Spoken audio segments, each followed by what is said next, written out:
Hello, everyone, and welcome to another episode of SmartTips. I'm Avi Hercenberg, Head of Partnerships here at SmartSuite. And today we're going to learn a little bit more about the full name field type. So let's take a look at it. So when you're within SmartSuite, let's take, for example, here I'm in my hiring solution with interviewers. So in this particular example, I'm having the list of interviews and I'm listing the names of the interviewers in the title of the record.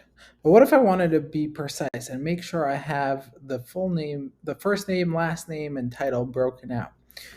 So SmartSuite obviously has over 40 different field types. One of the unique field types would be full name field type. So in the full name field type, you get to say, do I want to collect first name, last name?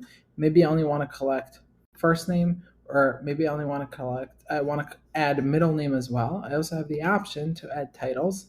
And by default, we include Mr. and Mrs., but you can actually delete some of these as well as add new ones. So I can add rabbi, for example, or whatever the title is that I'm potentially collecting, and these become a single select. When a person enters their name, they would have to choose what their title is, and you can obviously require this entry.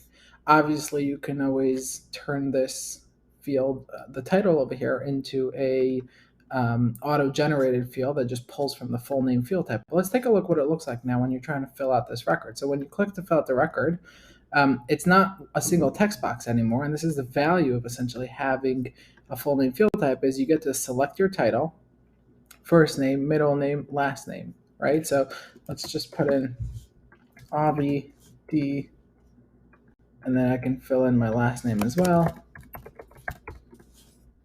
The same concept appears if you create a form view. So if you create a form to populate this area, if you had a full name field type, this public form, when someone fills it out, they'll have to actually select the title and then fill out first name, middle name, last name.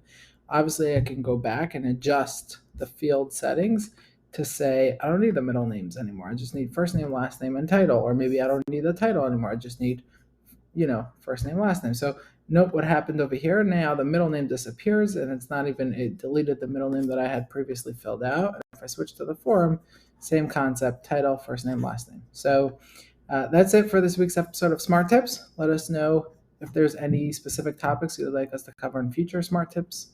And don't forget to subscribe to our YouTube channel so you don't miss a future Smart Tip video.